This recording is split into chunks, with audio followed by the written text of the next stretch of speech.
সয়াবিনের একঘেয়ে রেসিপি খেতে ভালো লাগছে না? তাহলে ট্রাই করুন মাংসের মতন এই স্বাদের রেসিপিটা। প্রথমেই কড়াইতে জল নিয়ে সিদ্ধ করতে দিতে হবে পেঁয়াজ, লঙ্কা, রসুন আর টমেটো।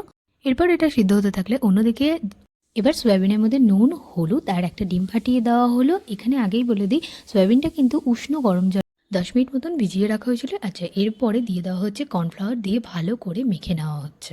এখানে যেহেতু ডিম দেওয়া হচ্ছে তাই খুব ভালো করে মেখে নেবেন। এবার অন্যদিকে পেঁয়াজ, টমেটো যেগুলো আমরা সিদ্ধ করতে দিয়েছিলাম, এবার সেগুলোকে পেস্ট করে নেওয়ার পর আর সয়াবিনের মধ্যে লঙ্কার গুঁড়ো দিয়ে তারপর তেল গরম করে সয়াবিনগুলোকে একটু ভালো করে ভেজে নেওয়া হচ্ছে। এরপরে আলুগুলোকে ভেজে নেওয়া হচ্ছে। তারপরে কড়াইতে দিয়ে দেওয়া হচ্ছে তেজপাতা আর জিরে দিয়ে এবারে পেস্টটাকে আমরা দিয়ে দেবো আর ভালো করে নাড়াচাড়া করতে থাকবো। এবার যতক্ষণ না তেল ছাড়ছে তার জন্য কিন্তু অপেক্ষা করতে হবে।